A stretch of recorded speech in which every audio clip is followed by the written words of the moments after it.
Where do you get the energy from? And of course, dude, you know, how do you do it? How do you guys do it? It's for a good cause, and so really, I must say thank you guys for tirelessly pushing the boundaries and making sure that that you deliver not just successfully, but really excellent products. And yeah, it is appreciated. Well, I'll tell you one way that helps me is, hold on a second, I've got an echo. Oops, sorry about that, I had an echo. I mean, the founders are very supportive, right? I'm advising Titan Legends, and Rudy is always there for a lending ear. Dude and I are on chat talking about, how to keep the community safe and in line, and, the messaging. We help each other out on the socials. Dude, pointed me in the right direction for snapshot.org for the DAO. So ran a couple governance votes. And, on the energy part, I sleep when I can, right? I just take my time and go offline and tell the community, hey, if you have a question and it doesn't get answered, guarantee I'll be back. So that's how I do it.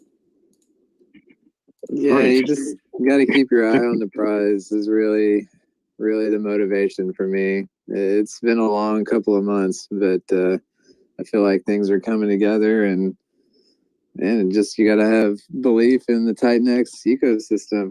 And with that, I think that keeps me going. Absolutely. Things are coming together. It's almost as if you could feel it, but things are really coming together. And I think once we as a community understand the narrative that is TitanX, I think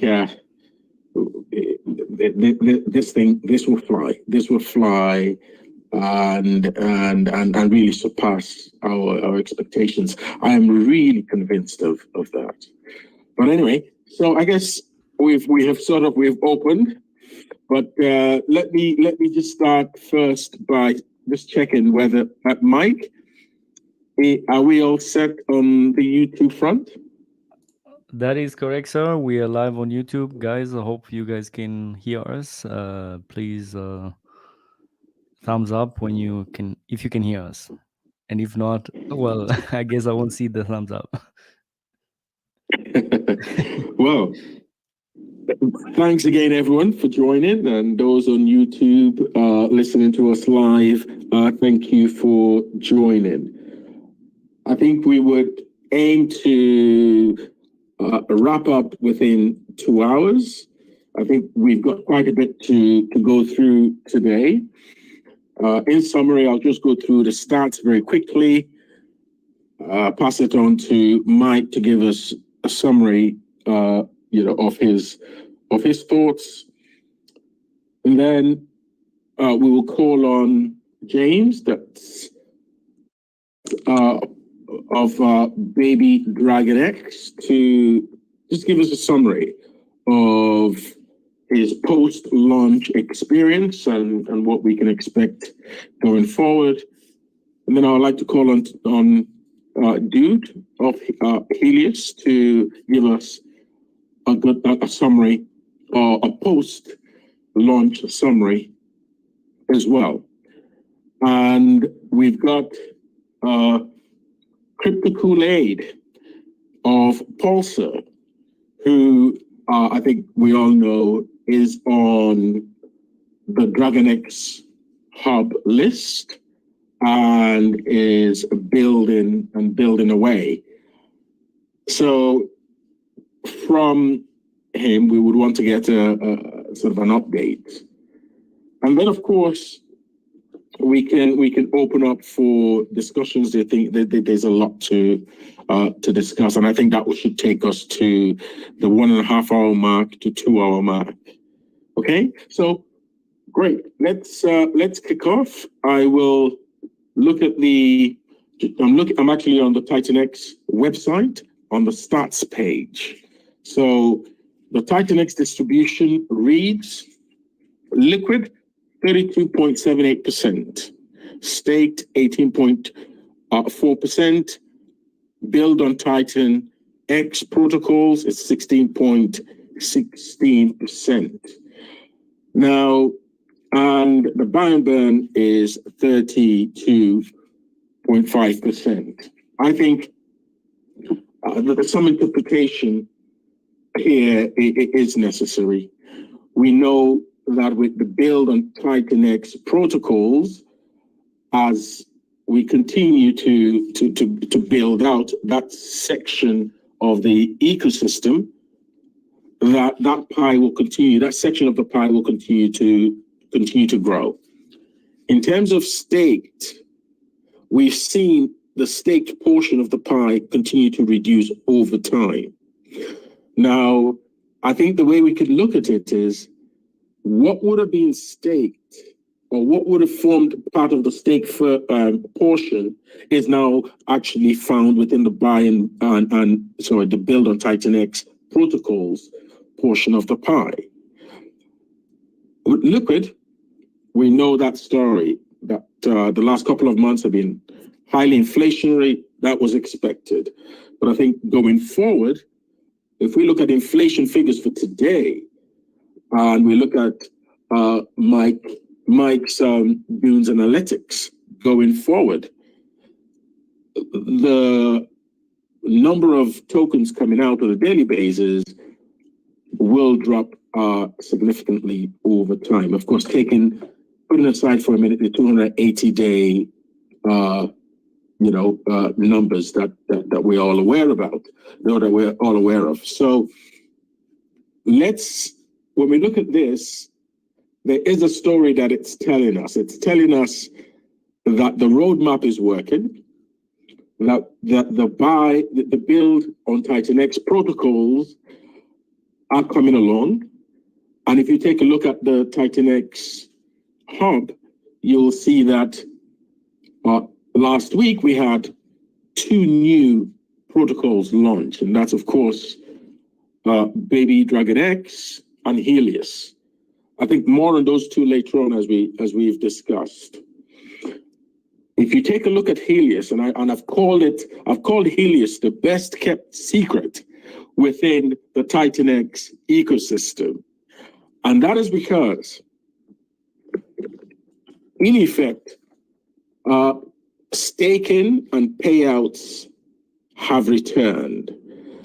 And it has almost been the last 4 days or so since it launched. It has really been under the radar. It is something that I think we all should be aware of. Take a look at the stats. Take a look at what's happening there. And I think that is a story that we should really pay attention to. So long and short of it, looking at this pie, the story tells me is this, that the staking and payout functions of TitanX will migrate to protocols built on TitanX. So here again, I'm talking about the staking and payout protocols. So in effect, as we all aware, instead of the V1, V2 buy and burn pools, we will see 5, 6, 7 plus buy and burn pools. TitanX, it seems, looking at the progression of the ecosystem, will become the primary store of value of the ecosystem.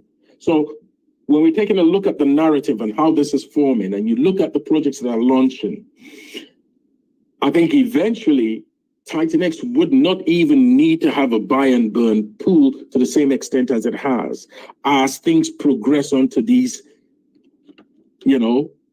TitanX layer 2 protocols, because the buy and burn pools of the protocols built on TitanX will pretty much be performing the buy and burn function for the entire ecosystem. So we all know exactly with DragonX launch, which pretty much brute forced the inflation issue brought it under control. The ecosystem growing, in effect, pivoted the story that we originally had, which I think when this plays out, people may think it was planned out, but looking at the future, really, you have a base protocol that has minimal inflation. You can still mine, correct? And it's very likely to become highly valuable as a result of reduced or significantly reduced inflation with a growing network. And on top of that, you have these, protocols that are performing the role of staking and payouts and buy and burn. So if you take a look at Helios, for instance, we've got over $1 million USD worth of TitanX in the buy and burn pools already in 4 days. It has 3 payout pools. In total, we have over $500,000 worth of $500,000 as a USD worth of TitanX. Currently, the 22-day payout is just under 200,000. I think last time I checked, it was 185,000 USD worth of TitanX. Long and short of it, I think this is something we really need to look at, assess for ourselves, and see where this story and this narrative is going. The payouts are good as it is, and I don't think Helios really has been pushed as much as it can be pushed. That's great. And you also look at protocols like Baby DragonX, have very interesting mechanisms in terms of the gas fees. So the story of TitanX is really only just beginning. This is 128 days since launch, and the story really is just beginning. We haven't yet seen. I mean, Hyper hasn't launched yet. There are other protocols like Blaze in the pipeline. The next 4 to 8 weeks really promise to be quite exciting. And of course, on a macro level, as we always remind ourselves, we've got Bitcoin happening, and we also have a possible ETF. So long and short of it, that is our narrative. And I think we need to understand that and really own it. And of course improve on any gaps we have in our narrative and our understanding of where the protocol is heading. It's growing, and we really should understand this is our community, this is our protocol, and there is really a lot in the pipeline. Okay, I think that is it in terms of the stats. I don't want to dwell on the other bits. I think these are the more major points that give us the vitals of the protocol. In terms of inflation, if you look at the TitanX, bear with me. Let me pull it up, and I always try to make mention, at least make reference to the inflation. And so if you look at TitanX Watch, which is the website that I'm looking at, and I must give a shout out to Eamon Shimon again for a great job he's done. But if you look at the inflation here, quite interesting. Last time I took I looked at it, it definitely the inflation for today is really interesting. It's 71.9 billion TitanX in the last 24 hours. That's 51,000 USD worth of TitanX. So just to let you know, I think this was same time last week. I think it was almost $1 trillion from what I recall. In any case, we have a deflationary day. And looking forward, we're going to have many more of these days. And Hyper hasn't launched yet. Great. Mike, can I hand over to you? Thanks. Absolutely. So, guys, hope you're doing well. I'm doing fantastic as always. Trying my best to keep up. Just had Sunday is always a great day to have a big old steak. So that's what I like to do. Anyhow, quite interesting week. One thing for sure is that I was quite surprised by the news of Hyper. Right. So I mean, it was a Friday evening.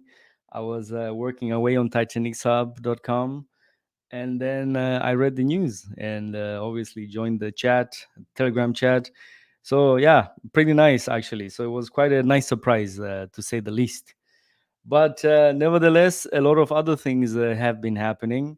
One, the Helios launch, which is really, really great. I think Dude is going to give us a bit more information regarding how things went down after the launch. But all in all, I think it went pretty well. One thing I would like to say is also regarding for Helios, I created also a Google Sheet. So if that's something you're looking into, you can definitely check it out and see if that works for you. I have if you don't have the link for that, just DM me and I will send it to you. So that's that. And I think if you go to the Telegram chat of Helios, you're also going to find the link to this Google Sheet. I think some of you guys already know this Google Sheet. I've created one for TitanX already, so I think some of you guys know that already. But yeah, so this is the one for Helios. So yeah, if you're interested, let me know. I can send it to you. And then the other thing was also just regarding the two Helios which launched. If you visit TitanXhub.com, I think this is a column which, I'm trying to make sense of it, but I think it makes sense for me, but maybe for some other people, maybe it can be discussed here. So the column burn/locked, I think burn/staked would have been better, because for me, when I initially thought about this, was I want to track which projects have actually taken TitanX completely out of the circulation, right? So, for instance, DragonX, those TitanX will never come back. Yes, they are staked, but they will never come back to circulation, and that's the more important thing, right? You for this is the figure which I was thinking would be the best to track for every project, because then you at least know, like, these tokens are forever locked, so they're either burned or they're staked. And the reason why I put them all together in burn and staked, I'm gonna change the name right now. I think now it's called burn/locked. Yeah, I think probably stake would have been better actually. And shout out to I don't exactly remember who told me to write stake, not locked again. Anyway, if I remember, then I'll let you know, guys. But anyhow, the main important thing is that it's basically taken out of circulation. So one thing probably I'd like to add as well, maybe in TitanXhub.com, I'm going to add like a little question mark, so when you hover it, there's going to be a little bit of an explanation regarding that. So anyhow, the reason why this figure is quite important to me, I would think, is since TitanX itself, it's burning its own supply. It's there right now, the default order on TitanX Hub is basically this figure. And yeah, it's going to be interesting if a project will come out and will burn actually more or stake more TitanX than TitanX itself, let's say, and then it's going to try to be number one instead of TitanX. So I thought that was something good to look into. Like, it's a figure which everybody can somewhat gauge how things work out. So Helios, right now, it has locked, staked. I don't know if the staking has already started on Helios straight away. I mean, the staking for the investment pool, right? for the treasury pool. I think that's the right name. And yeah, but probably Dude can update us regarding that. But right now it seems like there's 367.99 billion, so 368 billion right now, and that is including it's including the burning and also the figures which went to the investment pool. So these are both figures I added together to show that number. So that's something important just to notice. Yeah, so that was regarding Helios launch and the burned slash staked. I'm gonna change that name, by the way. And then regarding baby DragonX, yeah, that has also launched, and I think we're gonna get some update today, and that's gonna be great. And also, one of the things which I like to mention is also here the figure, which is the burn slash locked, because Baby DragonX is sending the TitanX, which gets to the DragonX smart contract. But essentially, it also helps locking up TitanX, like taking away TitanX out of the circulation. So the most important thing for me is literally, well, I mean, this is also a figure. I mean, especially for Baby DragonX, 57.82 billion right now, which is great.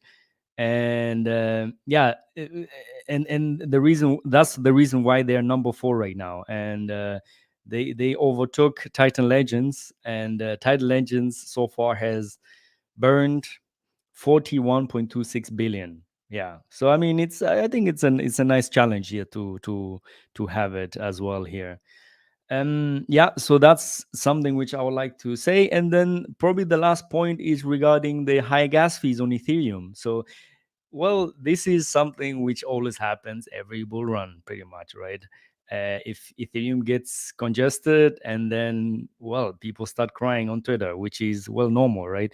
You don't want to pay $200 or whatever, how much money for making a swap. Or even we've seen, probably Dude can tell us, and Baby DragonX can tell us as well, due to the high cost of gas fees, probably not as much miners on Helios got started, and probably also Baby DragonX.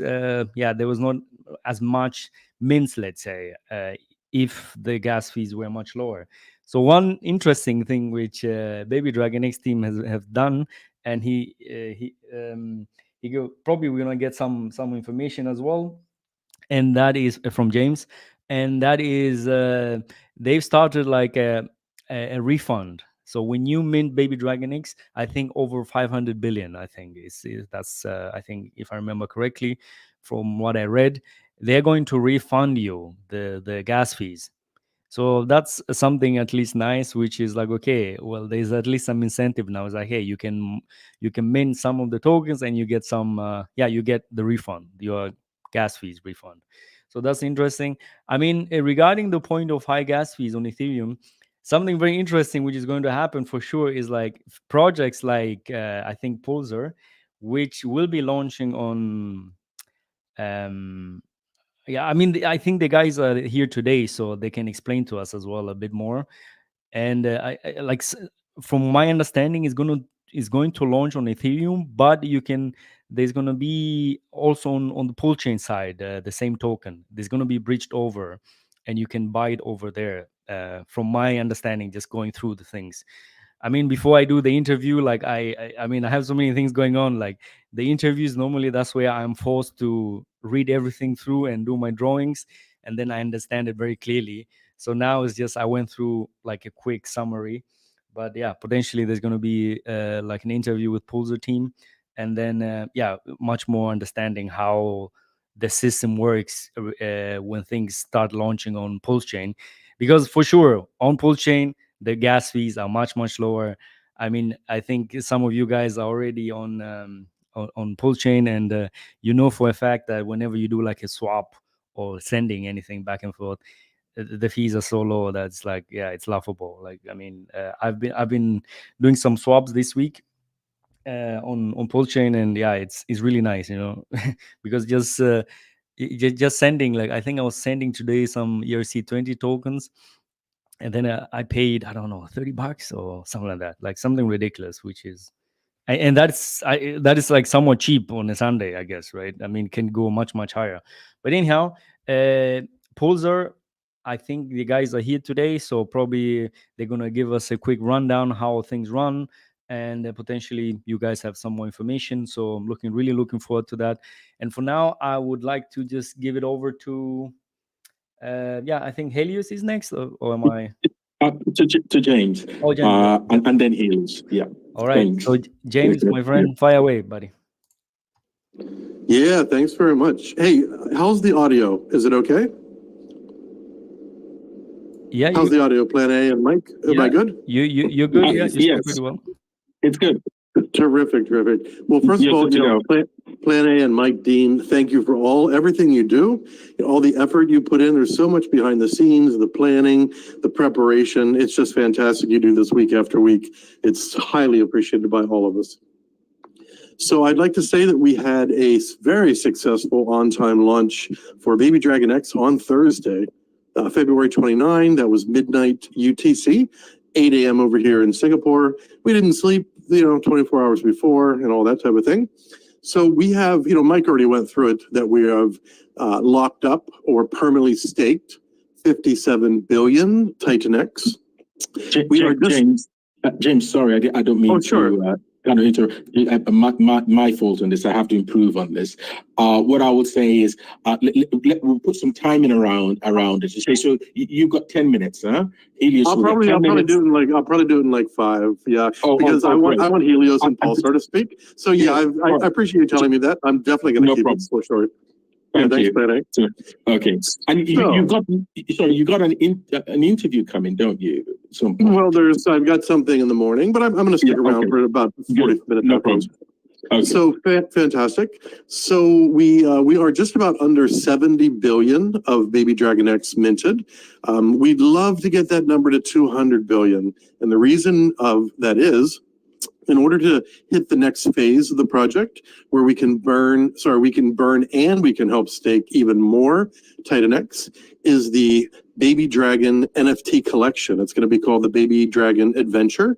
So there's going to be all types of baby dragons, different colors and clans and battles and loot chests, all of this type of stuff. So help us get to these goals. Minimum 150 billion, preferably 200 billion. And this NFT collection will come much faster than it would if we just did the raise through the NFT collection itself. So let me talk about the gas fees really quickly, and then I'm going to turn it over. So gas fees are too high. I don't like paying them, right? So the mint for a Baby DragonX, to actually mint the Baby DragonX, you use our DApp and you put in your TitanX there. It's anywhere between $15 to $45 to mint. Whenever you open up your MetaMask, don't be scared.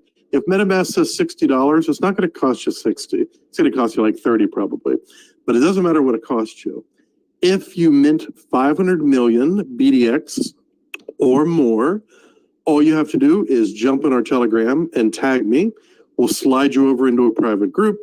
You will give us the transaction, and I'll send back your Ethereum instantly. So there's no worry about that's completely trustless, because you have already got your BDX and you're just getting a refund of Ethereum, right? Exactly how much you paid. If you want to mint less than 500 million BDX, then you have to do a trust. Then you have to trust the team will do this for you. The way that one works, same group, same private group, you'll actually send your TitanX to a team wallet, to special wallet. Only bulk minting will be done.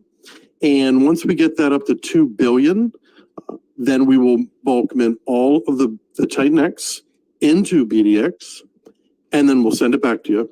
So you only have to pay the ETH transfer with your TitanX into our team wallet.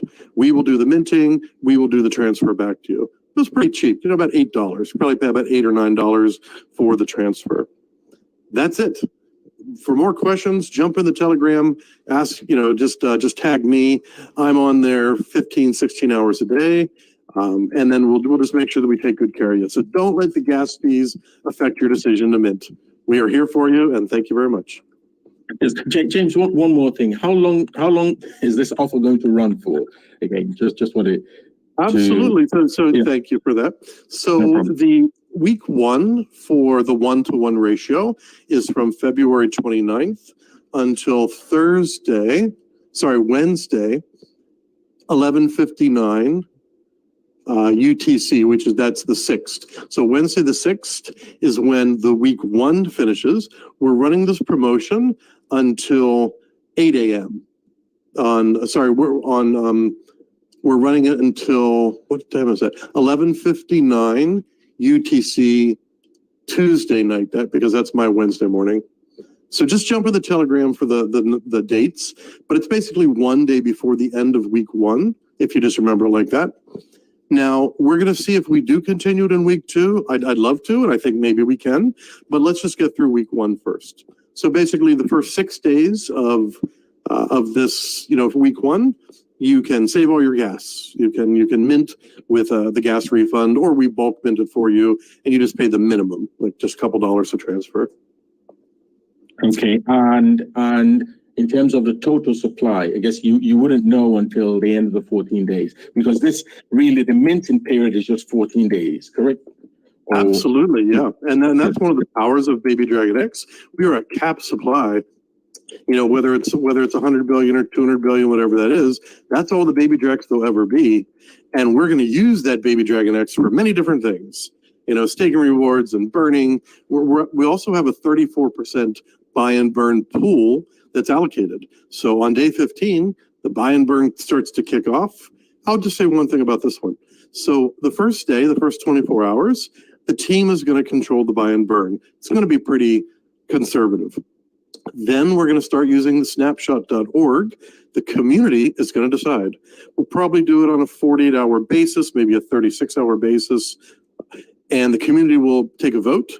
Do you want to raise the buy and burn 5%? Do you want to raise it from every 15 minutes to every 30 minutes to 1 hour? There'll be different options in there. And if you hold Baby DragonX in your wallet, you'll be able to vote on snapshot.org. Very community run, full governance. That will not be run by a smart contract, though, because my next protocol will. But this one, after the governance vote is in, then I will tweak the knob, and then that's what the buy and burn will be. Is that clear? I kind of jumped all around there. Did that come through? No. Okay?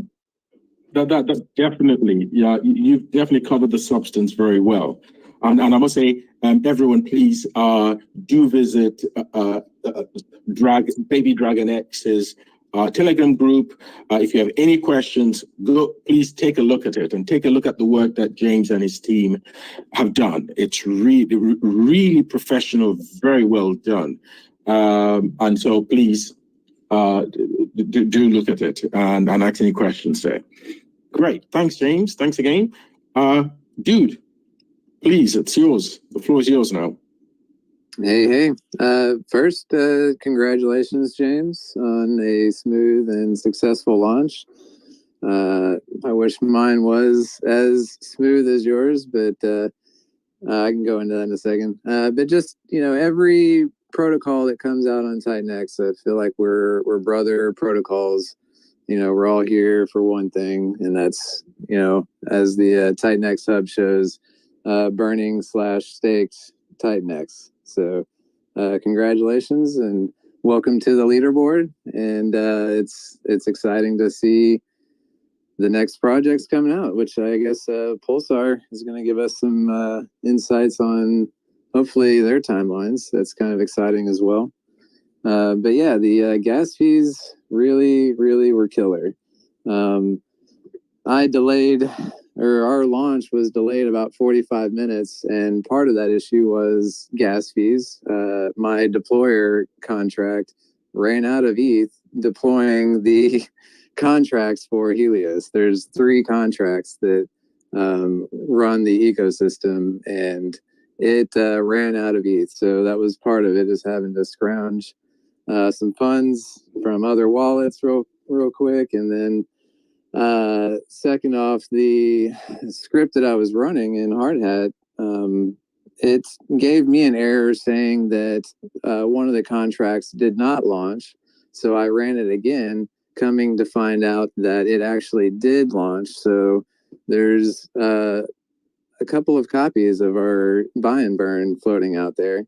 They're not usable, but it's just kind of funny, you know. So even with the high gas fees, I still managed to waste additional gas by launching contracts on top of each other.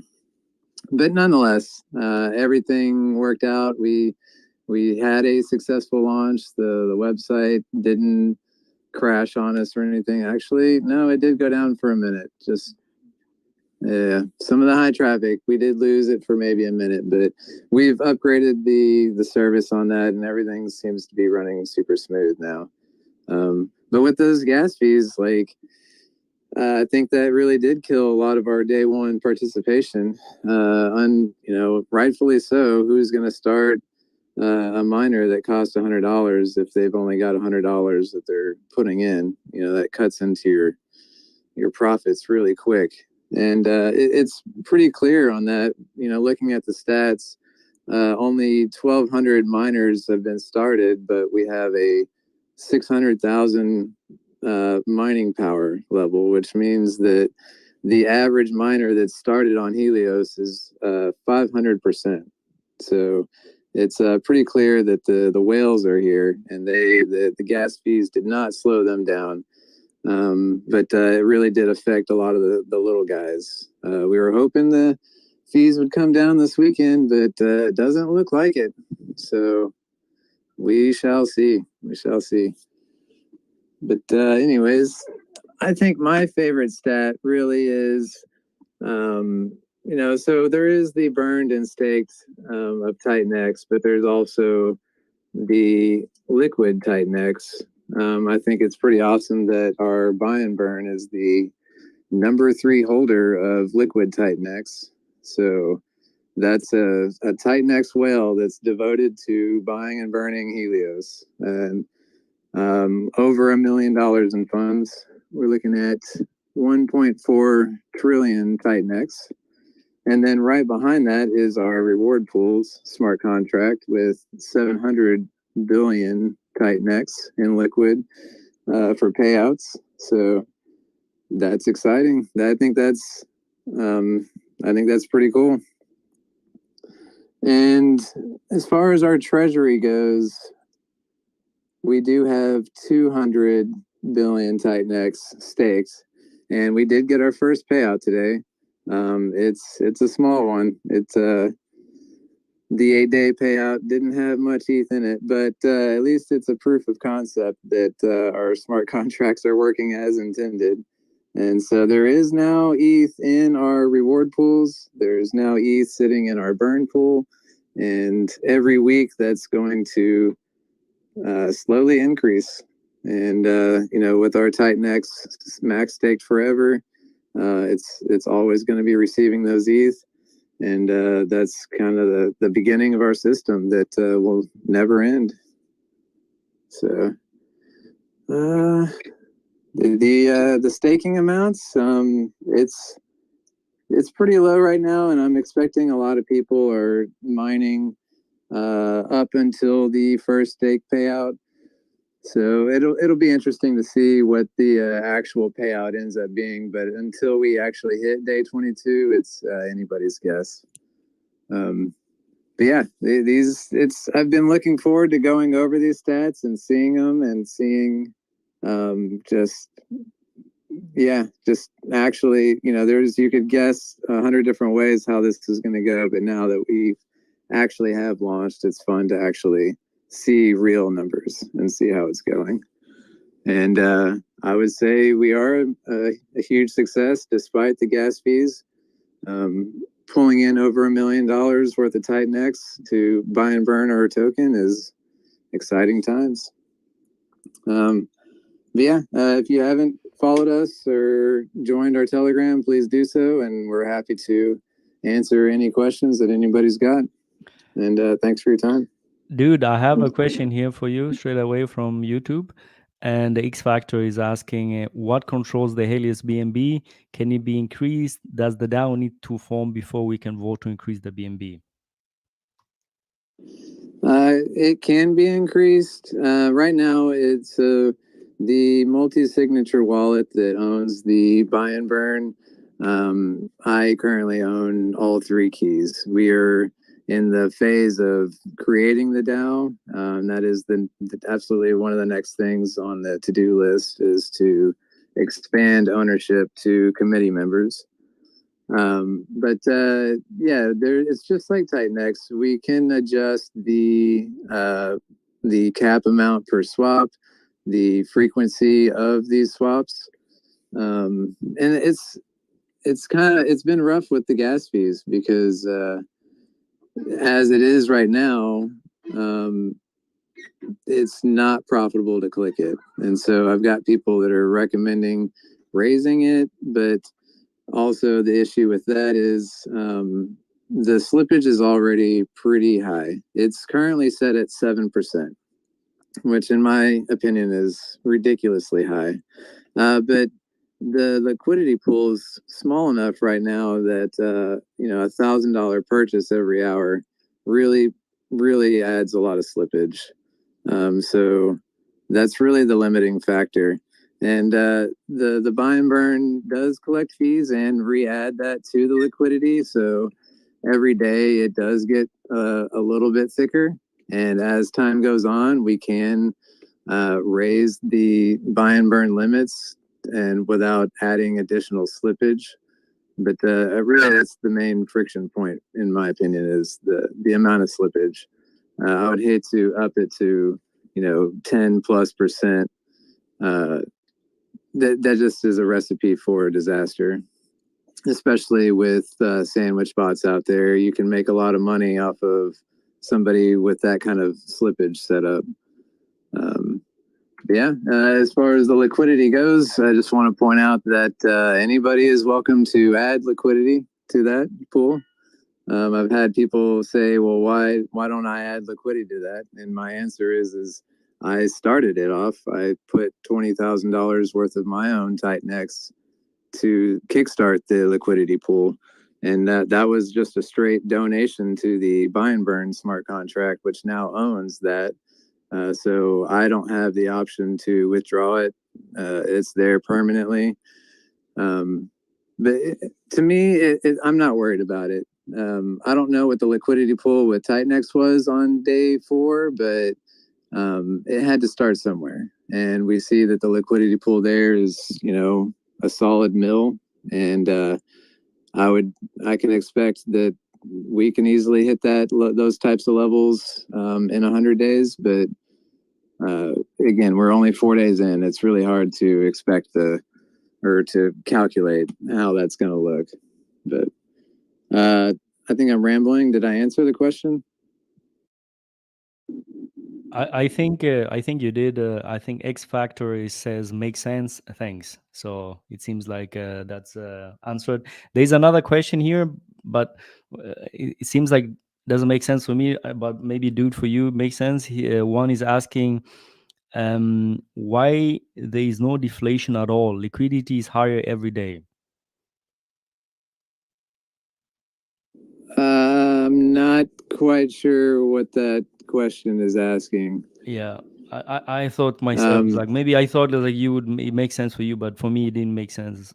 I mean I couldn't understand. Probably you could rephrase it there. You be you.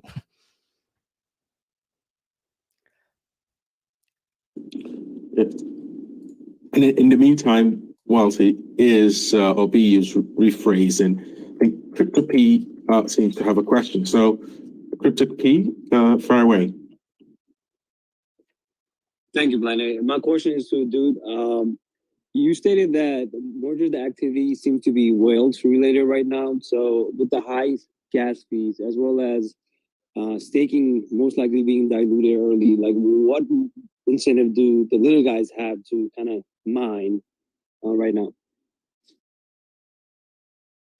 I mean, I do want to point out that the ROI on a miner the power level does not determine that. So somebody with 1% or 100,000%, you're getting the same cost to reward ratio. The thing is it's really the gas fees that are pricing out the 1% miners. And how does that affect us? I mean, it's negatively affecting us because we've got lower participation than I think what we could have if we had lower fees, but it doesn't change the overall ecosystem and how it's going to perform. I mean, obviously, more TitanX the merrier, but as it stands, it'll still do what it's intended to do. I appreciate it. Another question I have is there's also, so I personally try to be one of the day one miners in Helios. I was using Coinbase wallet, and I woke up at 8:30, kind of prepped myself. I did my research beforehand as well, and you guys delayed it until like it was 9:45, which was fine. And then when I tried to create a miner, I couldn't via the Coinbase wallet. It seems like there was some issue with it because I tested the Coinbase wallet mining TitanX as well, and that worked fine. And then I also went to the mobile to do it. But the mobile UI just seems, the format just seems very everywhere, and I couldn't even do it through mobile. So is there any plans of actually looking into other wallets like Coinbase wallet or any other external wallet? Have you guys tested it out to see if folks can mine? You like this wallet as well? Yeah, so I'll point out that 90% of the testing that we did was on MetaMask. And really after launch, and we've received complaints from other people having issues with connecting, and after looking into it, we found that the Connect API that we were using is outdated, and specifically like the Wallet Connect was having issues. We are working on updating all the code right now. The issue is like that's literally changing code in every page of our website to properly update it. But we are in the process of that, and we should be in the next day or two. We should have that fixed.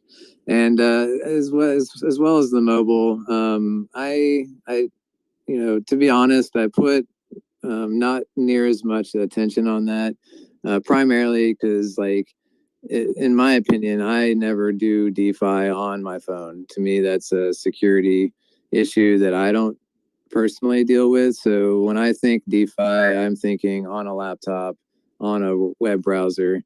And that's where most of my attention went as far as building and testing the front end. And I guess to my surprise, there's quite a few mobile users out there. And all I can say is apologies for not having that 100%, but we're definitely working on fixing any of the major issues like the wallet connecting. That's obviously a problem, and we are definitely working on updating those things. So you can the smart contracts are immutable, but the front end is always a work in progress. We can always be updating that and making it more and more user friendly as we go. Yeah, I was actually using the desktop initially for the Coinbase wallet. Then I moved to mobile to kind of test that out too. So that would definitely appreciate you guys to kind of look at that to see what the issue is.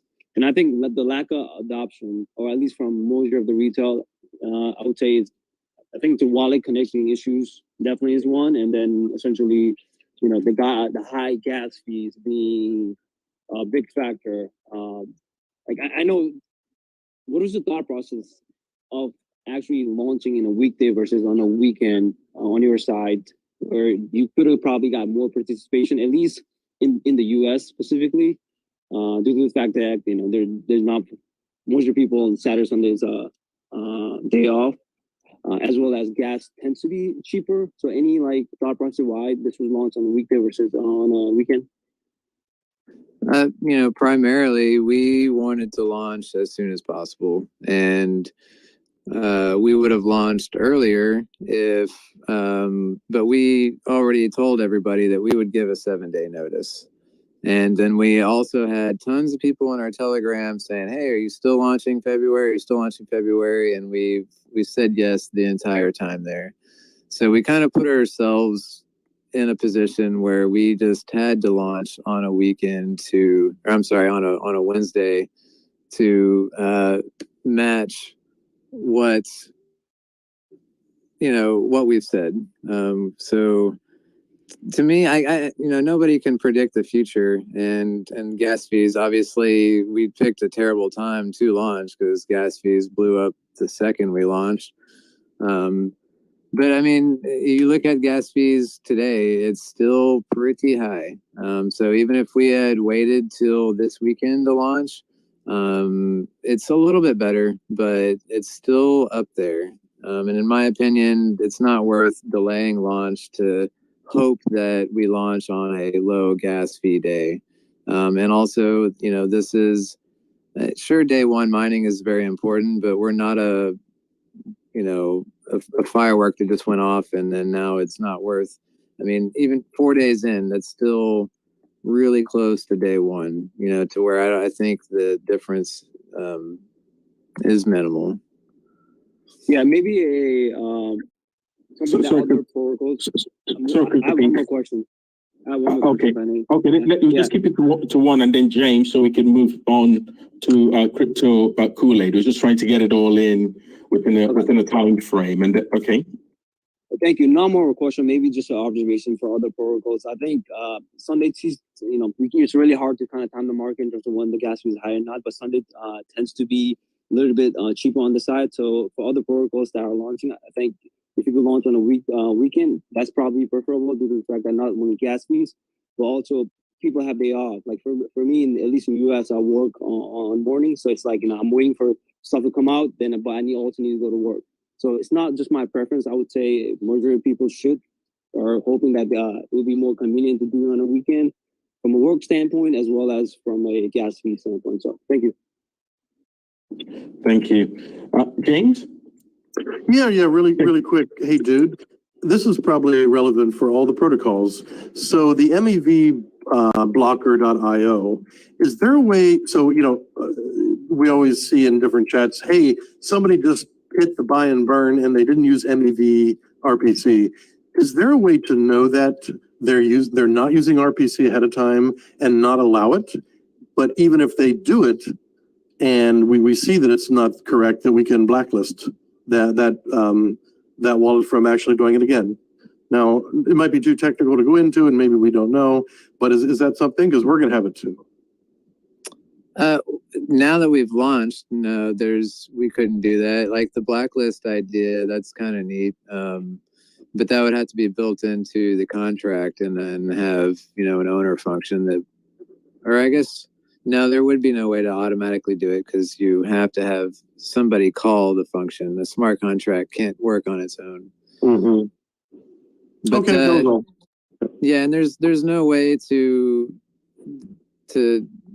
verify what RPC somebody used when making a function call. So no, not quite doable.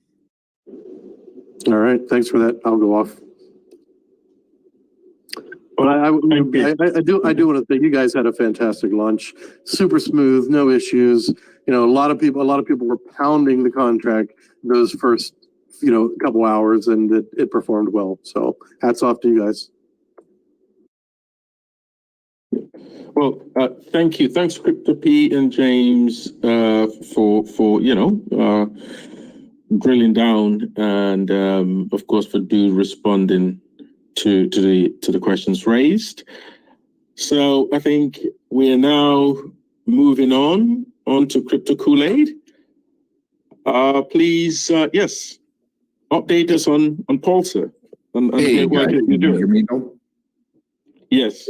All right, fantastic. I just got a new mic set up, so I'm not sure if all the kinks are worked out, but thanks for Plan A and Mike Dean, Dude, James and Dude, what's going on? Looks like Rainman from TitanX Blaze, what's going on? And thanks everyone for being here.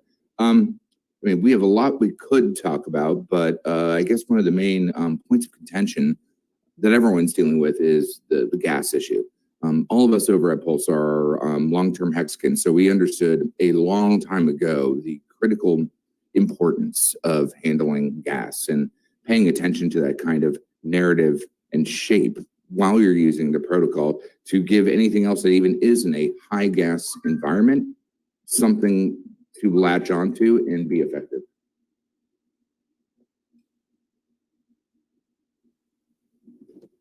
Crypto Kool-Aid?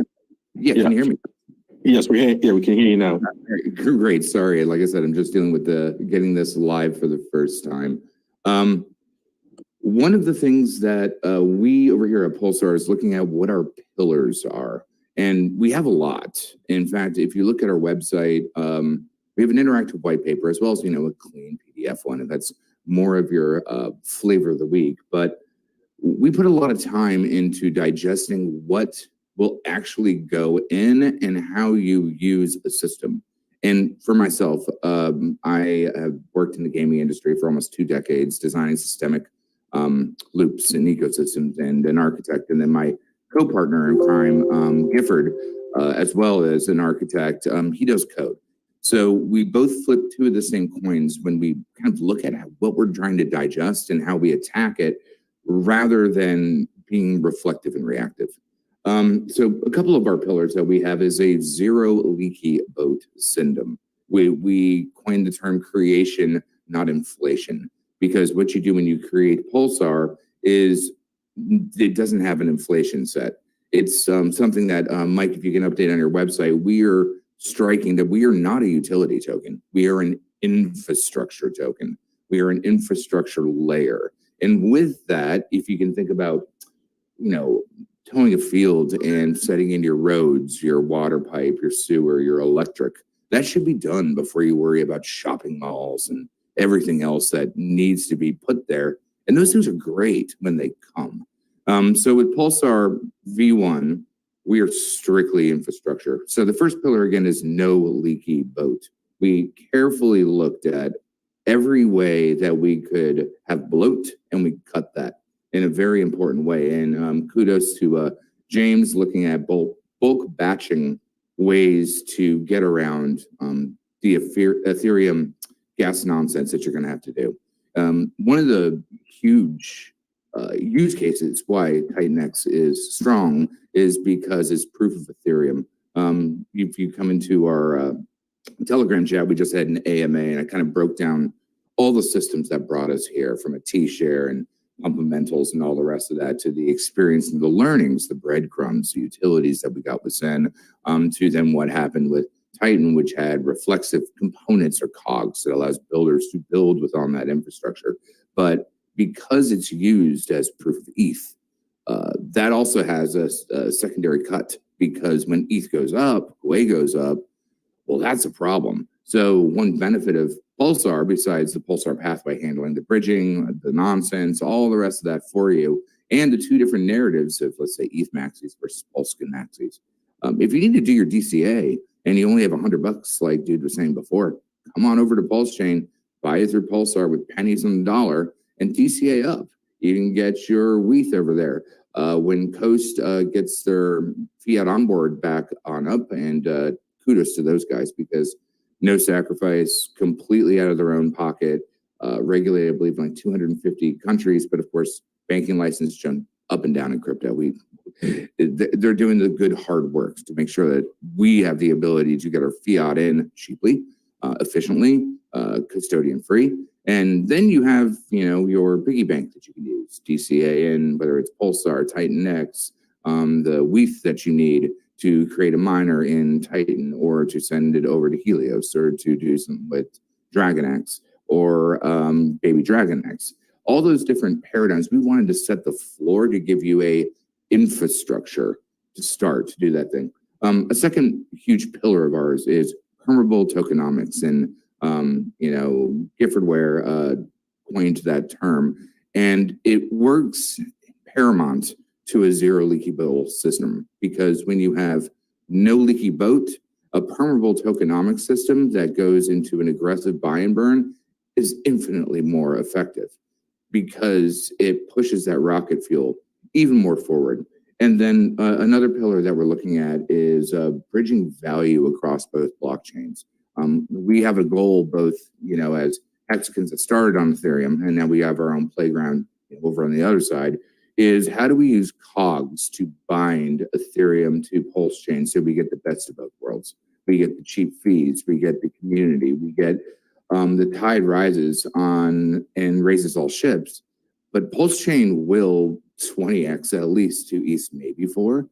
But when you're on ETH, you still have the compulsion and the negative advantage of those gas fees coming to haunt you in the end, as we learned, in year 2.5 effects. So many, many, many different things that I could go into across the pipe. But I guess from founders and Mike and Plan A, where would you like me to go? What questions would you like me to answer? So I think what I've actually read through, and I must say I would need to read it again, read your white paper again. But it seems just reading through it, I think a question that I would really want to have clarified is, how central is TitanX to your system? Where is the burning of TitanX, and to what extent? And of course, I would need you you've explained the V1, the version 1, of course. What will come after version 1? What's the V2? I know you have, in the white paper, the characteristics of V2.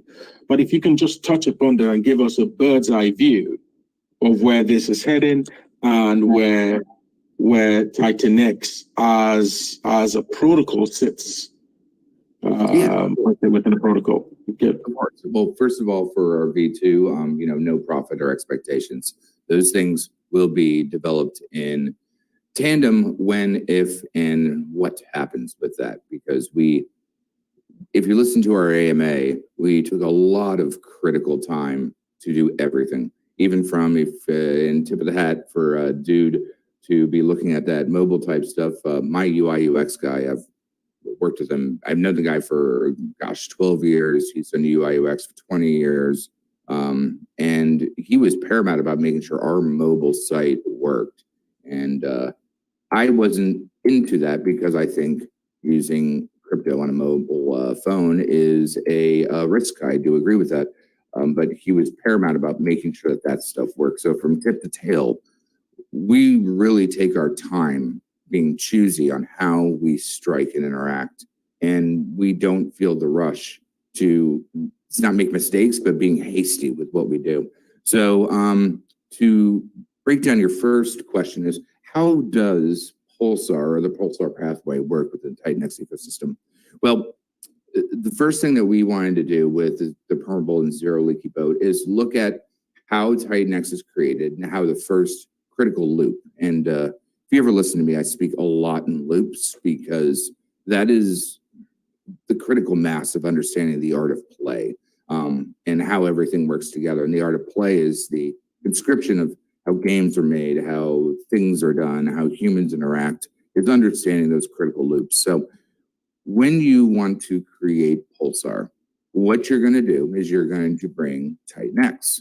Now, there's going to be a protocol fee, which is going to be Ethereum, that it will be directly related to the amount of TitanX that you want to create into Pulsar. That is not inflation, that is creation. Inflation is how things change vertically based on market conditions or token supply and all the rest of that. The protocol fee that you are using to birth Pulsar into existence has a critical pillar, the permeable tokenomics, that handles that mitigation of creation. And so that is very, very different. So without going too into the weeds, the ratio that you're going to create from Titan to ETH is going to be a 4-to-1 ratio. Then at that point, 50% of that TitanX immediately gets buy and burned. The other 50% gets sent over the Pulsar pathway, over the bridge, into a locked V2 PulseX pool, Pulse X pool. And from there, that we are thickening that liquidity to give people the ability to get cheap TitanX, cheap Pulsar, and there's already cheap WETH over there, clearly. So that fundamental infrastructure is being laid out. I can go more into how the ratio of Pulsar to TitanX gets sent over across the board, but just to keep it simple, that is how TitanX and Pulsar work together. To create Pulsar, you must bring your TitanX in. 50% of that will be burned, which the user does get credit for. And then from there, the other gets sent over the bridge, which allows you to then lock that into an admin-free, no keys liquidity pool. So you don't have to worry about any of those tokens running away or doing anything fussy with liquidity bonding. Great. Now, thanks for explaining that. I think the information that you've just covered is actually in your white papers, as you're aware. I think everyone is invited to look at the white paper. So, in effect, the Kool-Aid has explained what appears in the white paper as the Pulsar and TitanX integration. There's also a liquidity pool creation.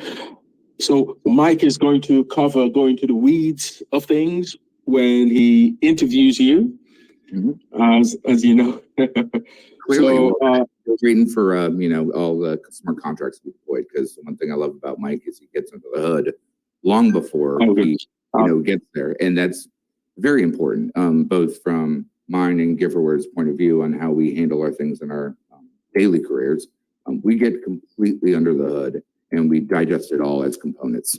And when you do that, you really start to understand everything. But between core team, we wanted to make our system something that you had to vertically understand yourself. So everything is sent out and there for you, but we're not salesy about it. Since everything is a flat rate for your initial partaking into the infrastructure, you can DCA in as you want. There's no rush to come on in. Take your time. We want more of the murder mystery to encourage people to educate themselves rather than sell a shiny object. And we think that that is the most important part, is teaching people to enable them to have a competitive advantage on how they deal with systems. And we put those building blocks in play so it's just easier across the board, if that makes sense. Yes, it does, definitely. I think I would have one comment and one question, and then, of course, anybody else who has a question can please feel free to come up and raise them. Now, yeah, and one more thing. I just got to text real quick, just a second guess in case it was misconstrued. The Pulsar pathway handles all the LP, locking everything for you. One thing that, if you check into our AMA, we spent an hour and a half going through this. There's multiple different narratives that you can take in this ecosystem, and we're setting those narratives up to each have their own ley line they can come into. Maybe you're a Pulsican maxi and don't want to ever come back to ETH. That's fine. Maybe you're an ETH maxi and don't want to go over to Pulse Chain. That's fine. We have a system that reflexively handles all of that for you, hands off, done. And so, again, we're enabling a perpetual motion machine across the board, whether you're thinking about things that could be done in the future or what we're doing with an infrastructure token, not a utility, not a security. We want to set a standard. Myself, being a systemic designer and architect in the gaming industry for almost 2 decades, my co-partner and the lead architect, and who actually does what I do, but on the programming side instead of the art side. We want to set the standard both with terminology, use case, and other things that really pushes the momentum forward. And I don't know if anyone's known or all the rest of that. I don't like to take forefront or spotlight in things till now because we have something we're doing. But I've been behind the scenes helping a lot of people, both in the TitanX founders stuff, from Dude to James to all the rest of that, because that's where I prefer to live. When you build something that people experience for a day job, there's no need for you to be there for something else. So as a lion's share whole, we want to help all the other protocols build something dynamic that can rubber band through not just the east side, the Pulse Chain side, and set the stage for the next bull run. Great. Okay, so the question really is, of course, so the bridged TitanX, as in bridged from the Ethereum chain to the Pulse chain, will be called TitanX. It's in, okay. And would you be able to stake that? I mean, what would be what would you do with the TitanX? The TitanX is there for people to use. Now, remember, when you're staking something, you're creating what? Inflation. You're creating a leaky boat based system. I think a lot of people are looking to past histories on how they have received, let's call it rewards, coupons, or kudos, and they're stuck within that reflexive mentality. When I went through my Rolodex of old Hexagon friends to tell them about TitanX before it launched, I first got them on the phone. I'm like, look, this is going to be an hour and a half call because I have to break your understanding of what a T-share is, which if you're a Hexagon, we have held near and dear, and it is our etymology on how we work, down to different components, because creation, inflation, reward, yield, we all have that nested into one little delicious cup. But with that cup, we also had the benefit of having an OA. So that OA basically helped us to get around the fair launch inflation, let's call it air quote, bug that we have to deal with. It is something that is an ugly monster, but there is in fair launch no tokens for marketing the team, XYZ, MNNOP. So there is benefit to fair launch, but you have to give it legs to grow. It has to get its training wheels off, its bumpers and its gutters if you're bowling to get it off the ground. And that's painful. That's where we are right now. But as a lion's share moving forward, we have a different paramount on how we want to use our verbiage, our explanation, and how it goes. So staking on an infrastructure layer, that'd be like staking on a road or a power line or a water main. It really doesn't make sense for what we are trying to do. And we're also trying to change the narrative on how those things are created, if that makes sense. Yes. So the question therefore would be, what would be the use case of your TitanX once created? The first use case, I think it was pretty much explained across the board. You guys can't pay for swaps over on Ethereum, right? Protocols are being delayed. Things are not working because Ethereum hasn't even had its real bull run. If, let's say, 150 Gwei at 3K ETH is a problem, what's it going to be when ETH is 6K? What's it going to be when ETH is 9K? And the FOMO of all things launched on ETH is going to be. I can tell you right now, looking at that is a reflexivity problem that you are going to have to swallow the pill on. Over on Pulse Chain, we don't have that.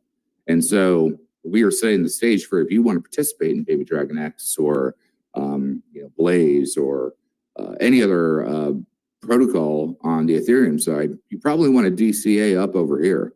So that way you can bridge it over. And right now, remember, the bridge is free.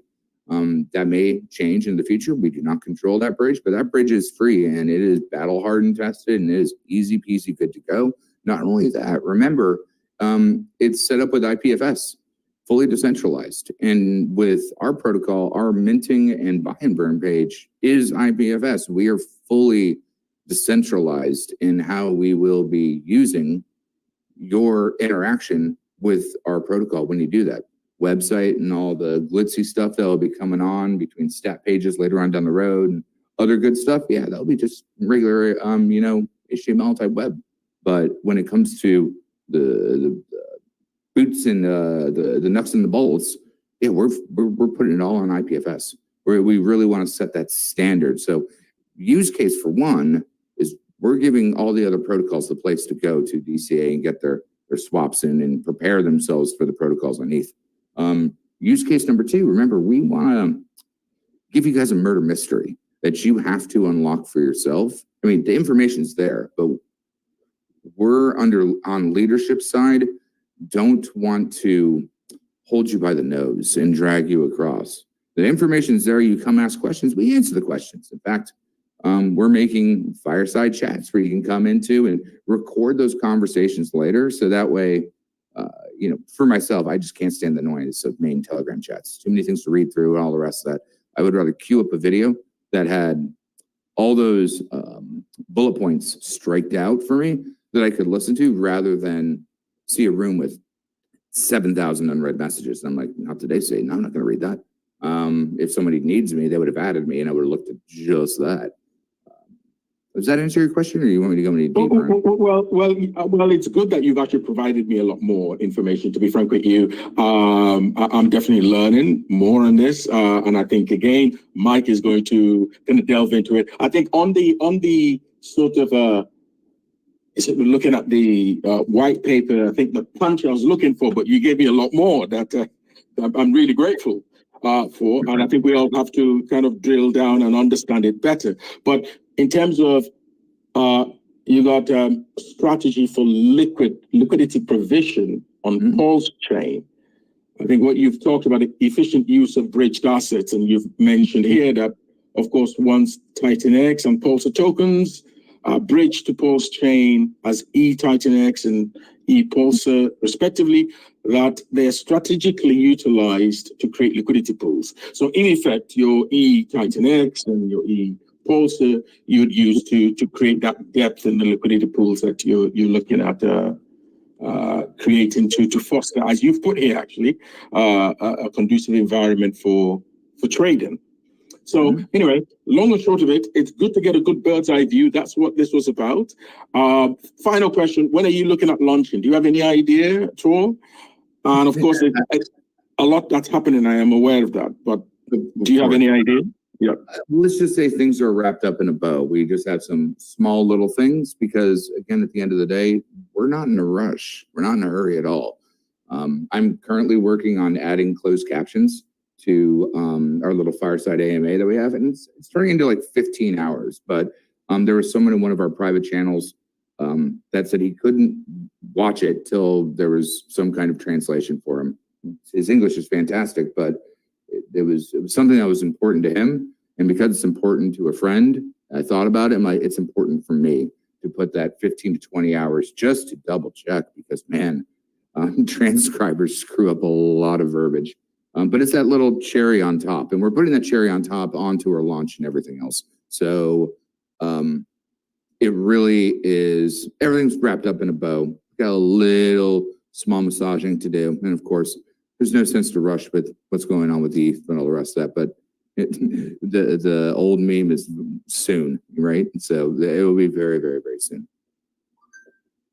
I have a question. I'm sorry. Go ahead. No. I've actually wrapped up now. So over to you. So that's Kool-Aid. That's Kool-Aid, right? Yes, sir. What's going on, man? How are you? Doing good, bud. Okay, that's good. Well, you know, I fucks with you like on the outside, but like when we talking about money and I'm putting my money somewhere, that's a totally different thing. Totally different conversation we gotta have. So I know your background. I know what you're doing. People talk about you. You're legit from the perspective that, from my understanding, how I know you anyway. Because I've been, like I said, over the past like year and a half, I've been hearing your name and that you're legit. My question is, and I think what people are kind of scared to ask, I'm just not. How does this benefit the TitanX community? Besides the DCA part, which I get, because like in Pulse chain it is cheaper. But like, so Dragon, and I heard you on the ETH part where you said like ETH's gonna get more expensive, but also our TitanX, because it's attached to ETH, gains a lot more also. So I was just trying to figure out like, how is that benefiting? How is it moving over to Pulsar and having that ETH? How is that benefiting TitanX community and the holders and TitanX as a whole? Well, there's many, a platitude of ways to answer that, but I think the first thing is, if you're binding Pulse chain to Ethereum, you now have two seesaws that allow price appreciation, and as the tide rises, all ships to go up to benefit the use case of those tokens that exist on that ratio, right? The second thing is people want to have lofty promises in the beginning of what benefit it's going to do to use it, but we set a stage where you can DCA in, you want, and take part in our thing or not. We are not trying to sell you something. We're trying to build infrastructure on something that will sell itself. And maybe you need to take a look at it, digest it a little bit, and come back later. We're not trying to get you to rush in the door. If you understand it, dope. If you want to get more information, awesome. We're here to answer questions. But since we have had such experience building systems, we understand how they reflectively work. So if that makes sense to you, then that is a good thing. Otherwise, it does. I was just wondering the benefit for the community. That was my point.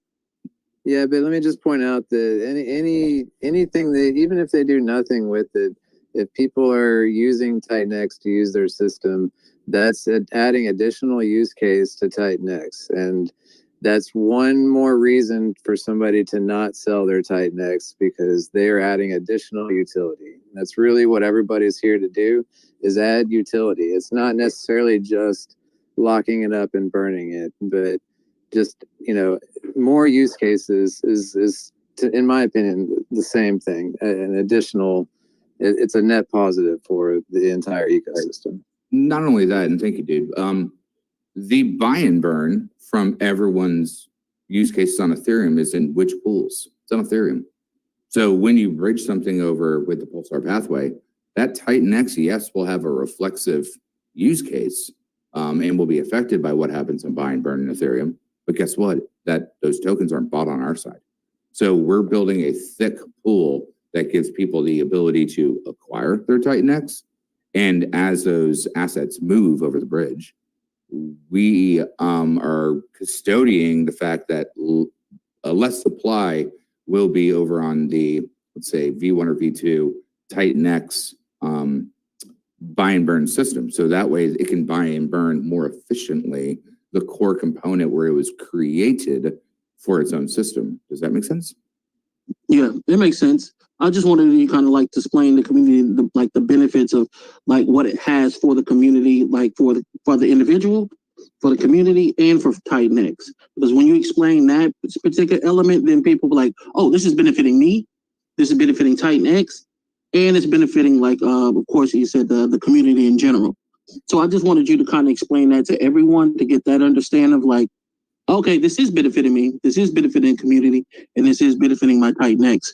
And once you get that, then you can get more people in and be like, oh, okay, I got a better understanding than that. And like you said, you're not trying to if people come in and they get it, and if they don't, they don't.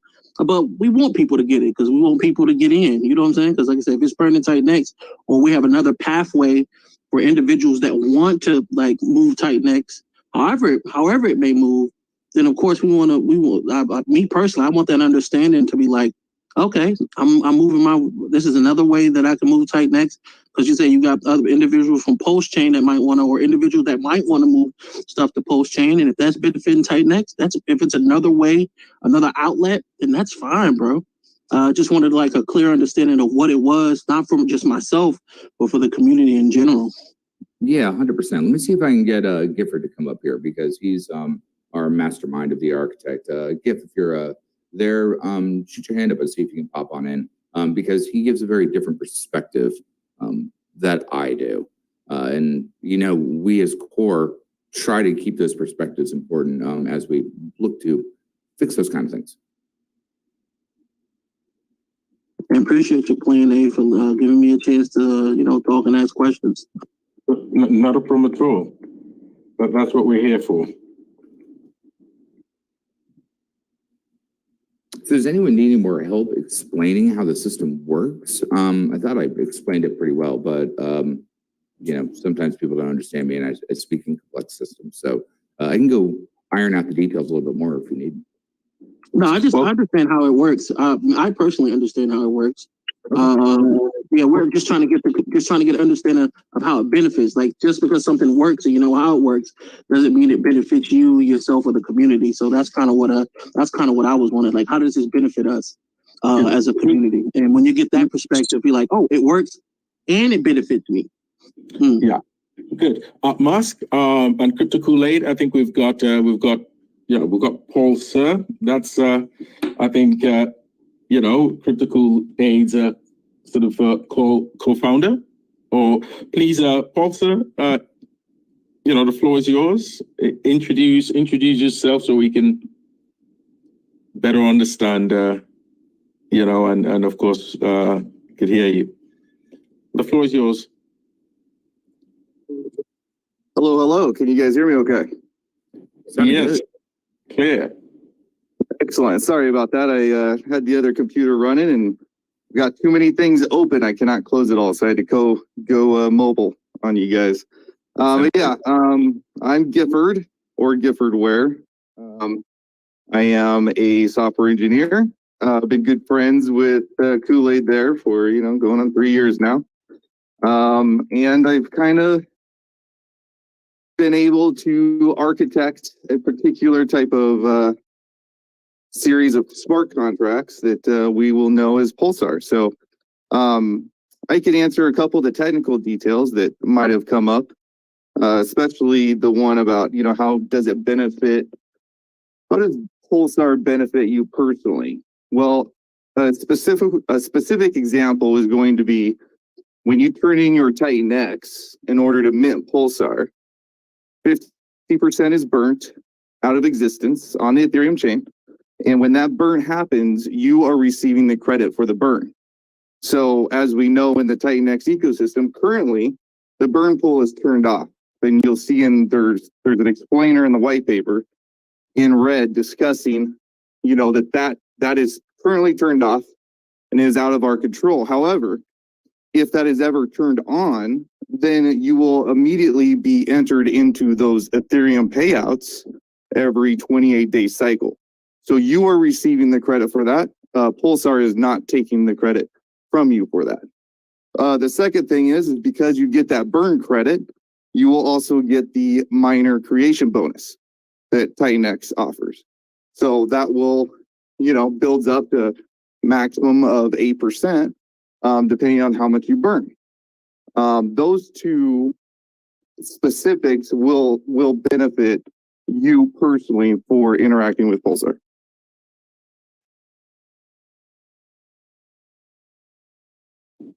Mas, Yeah, I'm here. does that help? Does that help? Yeah, For it now? helps. Like I told you, I understand how it works, and I was just trying to get the community feel like, okay, well, how does this benefit? Because I said I want to, if it's going to be part of TitanX as it is, then I want to promote it the best way possible.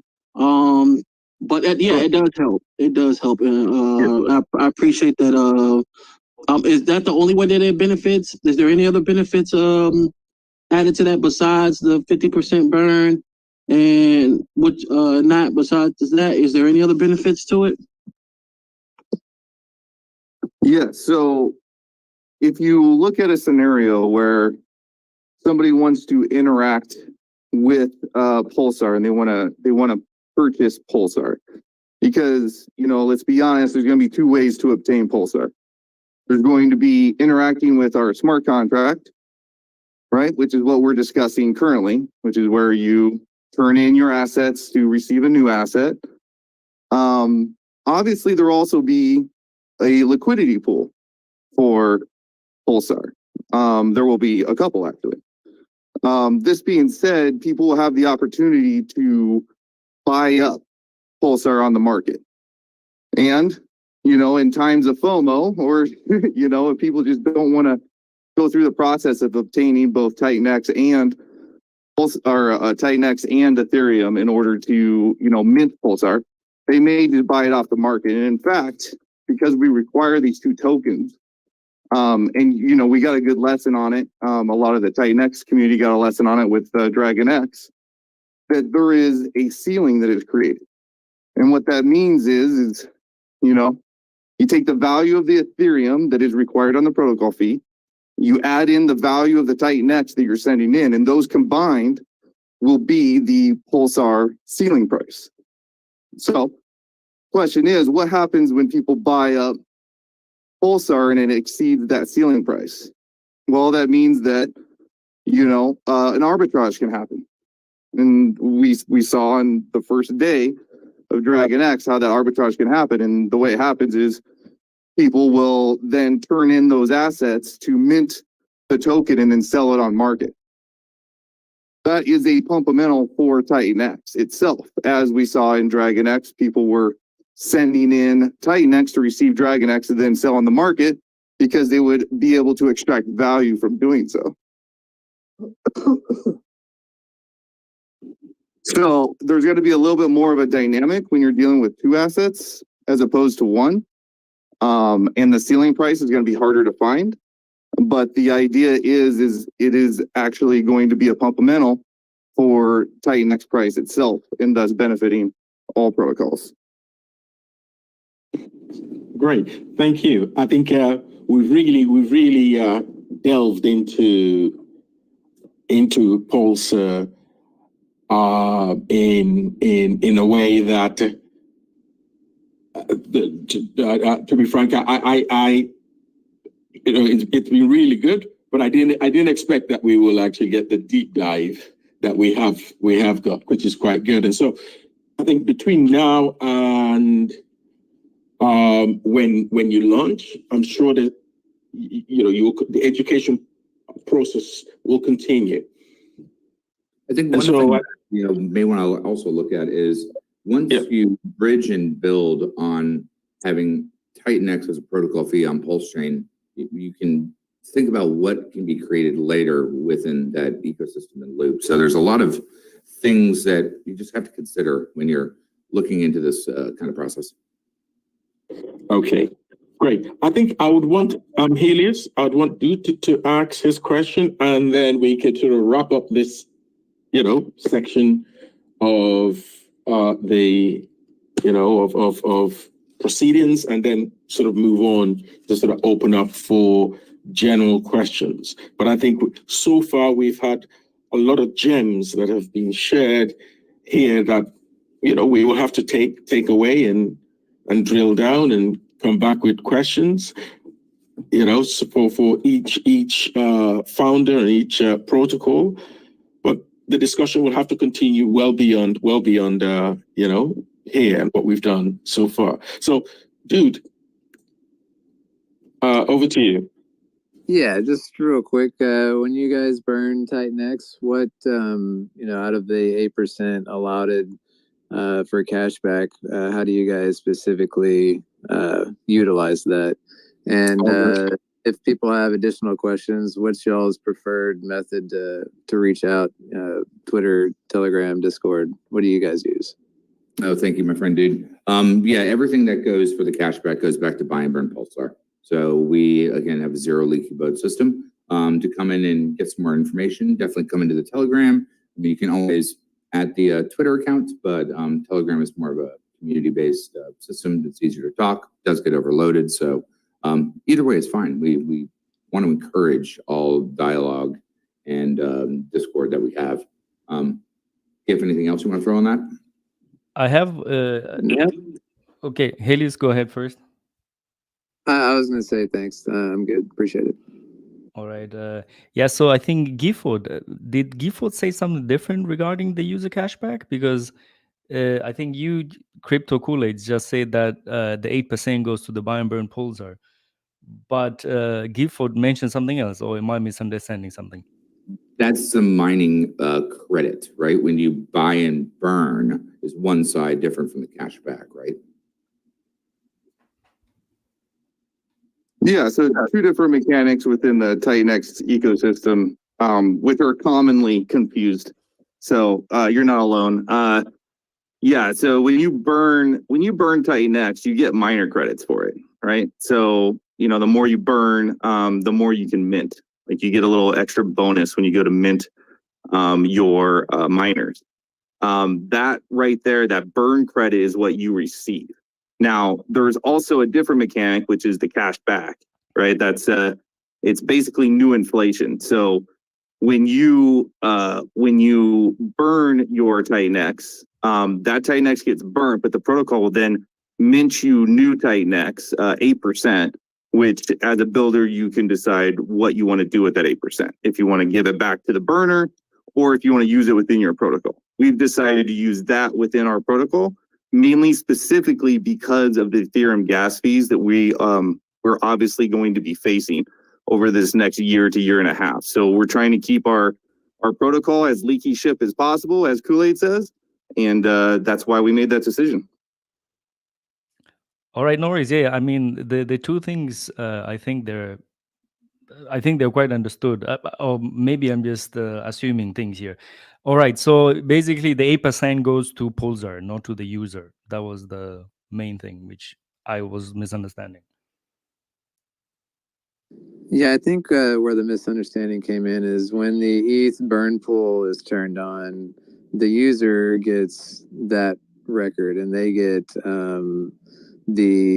the ETH from the burn pool that goes to the user, but the cashback is going to the Pulsar buy and burn. Gotcha. Yeah.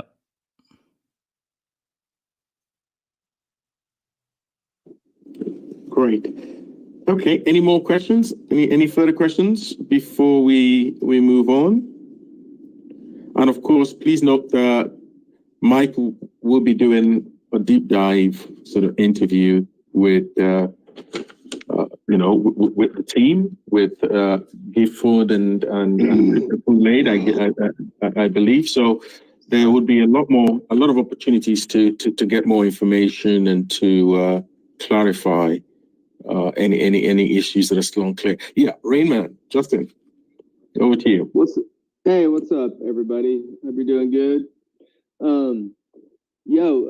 Mike Dean, Plan A, thanks guys for consistency. And I see a lot of YouTube people in here in the mods, from the TitanX, Telegrams, and all that. And thank you for your consistency as well. And also Baby Dragon, Helios, Pulsar, it's going good.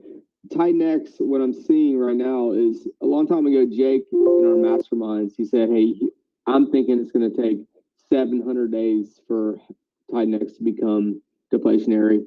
And it's looking like that's not the case at all. It's already becoming deflationary because the ETH is mining has stopped. There's a natural cap on the supply that's actually happening. And because of the Ethereum going up, it will create a cap supply. And then we have these amazing protocols that we're hearing about coming out. And I just think that's fantastic. I just wanted to mention that. And, a couple of things as I've been listening, I just made a few notes. So I hope y'all bear with me. I'm not trying to skip around and I'm not trying to take up a lot of your time. But, dude, for delaying the launch for Helios, that was a solid right move. In 45 minutes late, that doesn't matter at all. You guys had the fair launch set up and you executed. And Crypto P was mentioning Coinbase, and I just want to say get your funds on the Coinbase and get them off to the DEX. Get them off to get them off to a wallet that can connect to the DEX. And if you're going to use a mobile device to do DeFi on, at least get a cold wallet with an air gap like Elemental Titan or something like that to protect yourself from the many attack vectors. And also I wanted to mention just an update on Blaze. Everything's on target. We're on target with Blaze. The minting for Titan Wars is going to be at the end of the month, hopefully in March. And we have a lot of these NFTs are going to have a synergistic effect on Blaze and TitanX. The artwork is jaw-dropping, and Blaze is on target, barring audits for the Bitcoin halving. Discussed that with our devs and everything and whatnot. And just keep in mind these diamond NFTs. There's only 88 of them out of 16,384 that can give you access to the 888-day Ethereum payout pool in Blaze. And so the secondary trades on the market and sales for these, if you're lucky enough to come across one of them, is going to be significant. And guys, that's all I wanted to say. I want to say what's up. So we haven't been on in a while, and we extended our meeting so we could be here because we think it's important to be part of the community in this space. And I talk fast, so hope everybody gets that. Justin, thanks for the quick update. Just to mention, next week we've got bear with me. Let me just check this again. We have Titan Legends have asked to come in and provide an update. They've got some good updates for the community. and I think it's one that we'll all be kind of looking forward to. But if you wanted to come and give some update on Blaze and where we are next week, that would be great. Okay. So we can dedicate next week to marketing. We may have a guest join us as well for that segment. And then, of course, Titan Legends and Blaze could give us their update. But just wanted to put that in. Yeah, we'd be honored to. Appreciate Okay. that. Yeah, absolutely. We'll we have a meeting today. We pushed our meeting back too because it was just we felt awkward leaving the space, man. We've been in this since the beginning with you guys and everybody else, and it's like, all right, we need to be here. Yeah, we need to be here and what's going on. So so we can do that, and we'll talk about it, and we'll talk about who's going to be available, and who can give you an update. And we should actually have more updates as the week progresses because that's how we're working with our devs. So. Oh, great. That's good. Good to hear.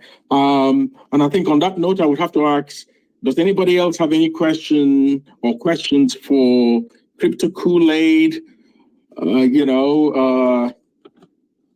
G Ford, or Helios, or actually James? James is still with us. Do you have any questions at all? This is a good time to sort of raise them. And Raymond, And if you do, get a better mic. Go ahead. No, I was just saying, Raymond, he should get a better mic. His sound could be better. Is it that bad? Really? There's a room for improvements. Let's put it that way. Dude, I just went through that process myself. One of my co-founders likes to mic shame me, so he can no longer do that. But it's a process.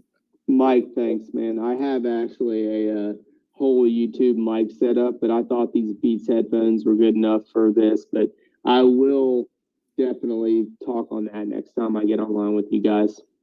That's fantastic. I think Crypto Kool-Aid got himself like $1,000 microphone, so he sounds super clear. Well, we're trying. I still have no furniture in this room, so there's a reflection. But we are working on our way forward. Yeah, absolutely. He just uses the microphone. He just uses that microphone for singing naked in front of the mirror. Don't you, Kool-Aid? I know. That's exactly right. That's exactly right. That's Kool-Aid after hours, sir. Yeah, that's what I'm paying for. I'm sitting my Titan across the bridge for that service. No, it'll be much better than you think. Don't worry. Great space today, guys. Lots of very, very good information there. I myself read the Pulsar white paper and was a little confused and didn't really know exactly what the plan was. But listening to you today, Kool-Aid, sounds like that infrastructure plan sounds awesome. Has anybody been asking about building on it or doing anything over on the Pulse chain side yet? I mean, we are kind of keeping close lips on everything right now. We're at that process that this week. I mean, I still work full-time day job, so organizing how we're going to get on with all the streamers, all the things from Coffee to everyone else, KDP, and all good friends, right? That's the real difference. Yeah. If anything, from the Hexagon Pulsar side is we've all known each other for 4+ years. So it's not random people, but we'll also be going, on the circuits with the TitanX people, Mike Dean, everyone else that's doing good content, and talking about building a cohesive system across the board, from components, from founders to infrastructure to people using the thing. So all in due time. But yes, there's a lot of conversations happening behind the scenes, and I technically prefer to be behind the scenes. I'm not really a front guy unless I need to be. I really don't care. But that's where I am right now. Is I guess I'm one of our front guys. That's it. Yeah, a voice for radio only. Eh? That's right. I'm excited because obviously with us, even me and the Blaze team, we're building on Pulse Chain and we're building on TitanX. So it'll be interesting to see what synergies come here in the next few months. Be a great job. No, absolutely, my friend. And as you know, and all the other founders know, I prefer to work behind the scenes and talk to everyone directly. I think I've talked to almost everyone ad nauseum directly across the board. But now we're coming forward, but we've got a lot of plans, and it's going to be an exciting future.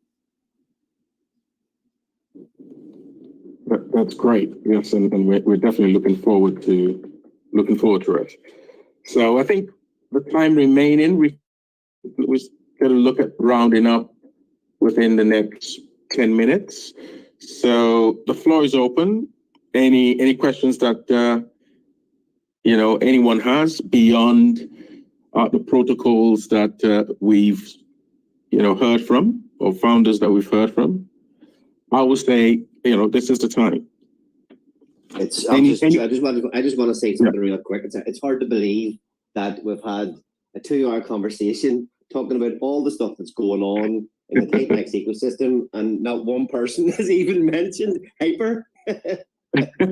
Well, that goes to show, doesn't it? I mean, we mentioned it in passing at the beginning. I did mention it, but yes, it goes to show the level of activity going on within the ecosystem. Actually, I think a time will come when we probably will need 2 spaces per week, because as we have new projects coming on stream, there is a lot that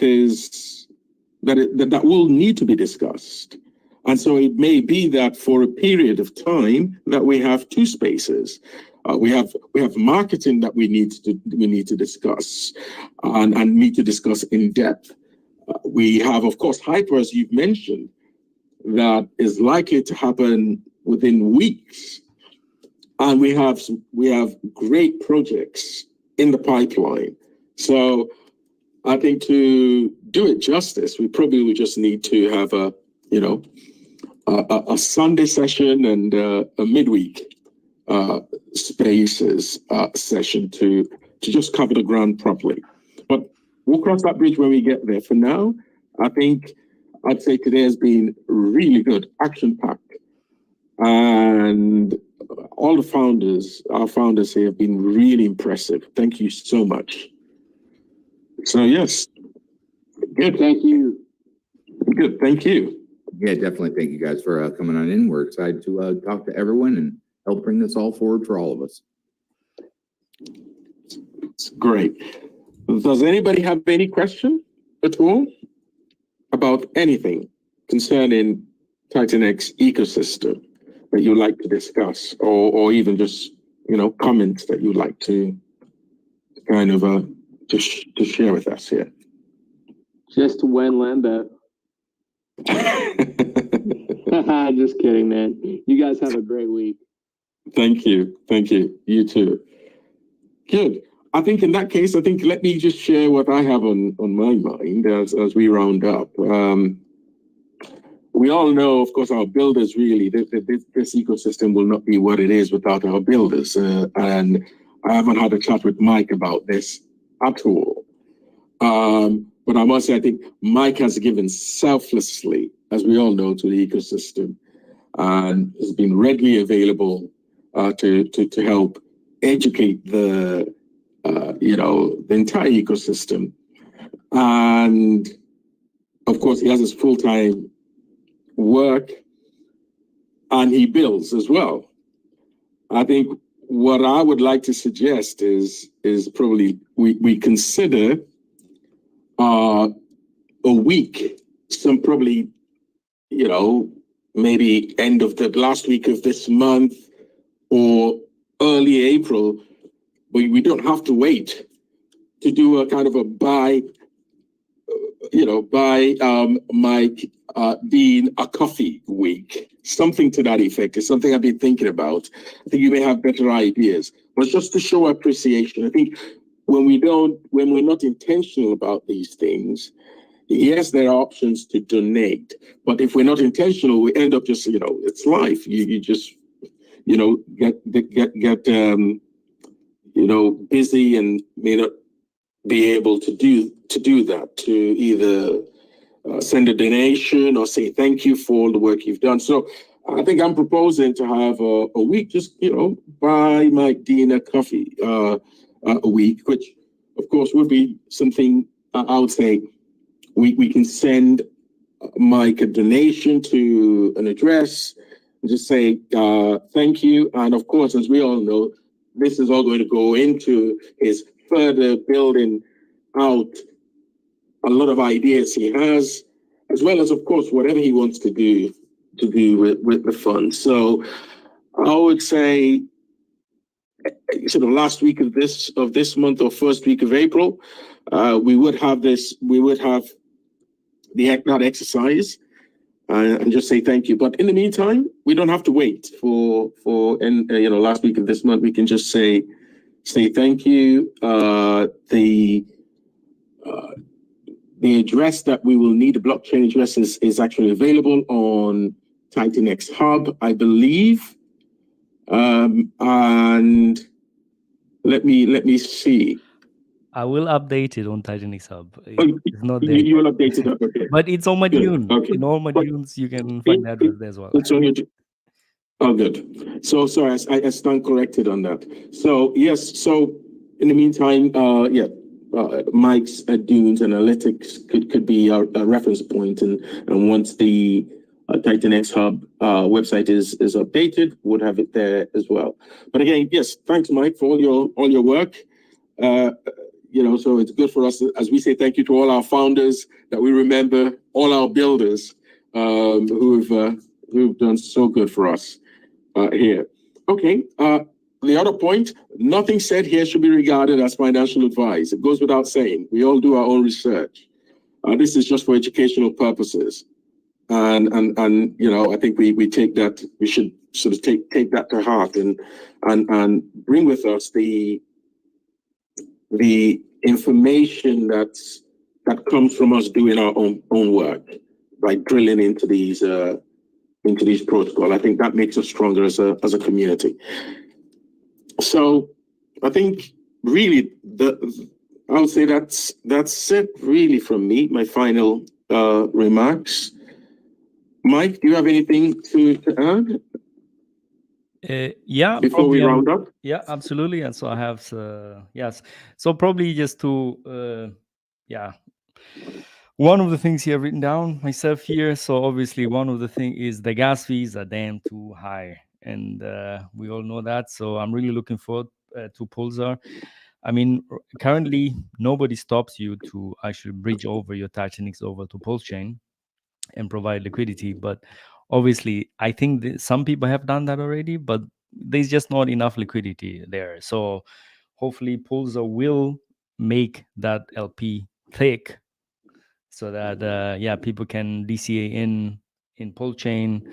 And so that's that. Number two, regarding TitanXHub.com, I want to say shout out to Ted. I think he was also listening here as well. That's my partner there, which is working on the TitanX Hub. Exactly. So I'm more probably on the front end, trying to fix all the issues here, and he's more like on the back end and trying to get all the data in there as well. So really shout out to him, man. It's a lot of work, man, in the background to just make a lot of this thing happening. And obviously he has a full-time job. I have a full-time job. So in our free time, we'll do this. So yeah, but we're making some progress. Obviously some progress are just in the background, so you don't see them as much, let's say, but we're trying to get the whole infrastructure completely ready so that we can add in new projects much quicker. I mean, I think you guys have seen when Helios launched and Baby DragonX launched, the burned/locked, which is going to change now to staked, you would see that those numbers were there very fast. And that's one of the things which Ted also worked on, that so that we can get these numbers very fast in the in the front end. So shout out to him, appreciate that. And then lastly, regarding Hyper, I mean, you guys have seen the Telegram has been growing like crazy. I think if I'm not mistaken, we're around 1,700 plus now. So I mean, I've read through some of the stuff, and you see there's great interest in the Telegram group, right? And what I'm seeing is also there's a bit of like speculation regarding the dates when it's going to be launched. So I encourage you to join the Telegram group for Hyper. so that you can see. Maybe you can speculate on the dates yourself. I think from what I'm seeing is like middle of March, something like that. So people are saying, I don't know, 18th of March. Some people are speculating maybe it's going to be in April already. So, well, it's going to be definitely interesting. And guys, just join the Telegram group, and yeah, let's see what's going to be there. Thank you very much, and talk to you next week. Yes, just finally, sorry, this I needed to mention. On the marketing front, I'm going to share a link to a Telegram group that we've sort of dedicated towards discussing everything marketing of the TitanX ecosystem. And so keep an eye out for it tomorrow. And if you could hop over, if you have any interest in marketing or any ideas to share, that will be a good forum to do so. So again, more on that tomorrow. Good. Anybody else? Any closing remarks? All our speakers? We've got another couple of minutes. So if any of our speakers have any closing remarks, this will be the time. Great. Okay. I guess that's it seems we're all good. Well, to everyone, thank you for making the time to attend and, make this session what it has been. I'm really happy with all how it's, panned out and the information that we were able to kind of receive here. I can't put it any other way. I am really happy about our session today. And so I'll say have a great week ahead, and may the conversation, the discussion continue in our various Telegram groups. Have a great week ahead, everyone, and take care. Take care. And the session is closed. Thank you. Take care. Take care. All right, guys. So that's the end of it. Dragons, I'm definitely going to have a look on the EIP 4844 and see if that's going to at least, well, maybe elevate a bit of those high gas fees. So we're going to check for that. So thank you for joining, guys, and see you next time. Yeah, have a good one. Bye-bye.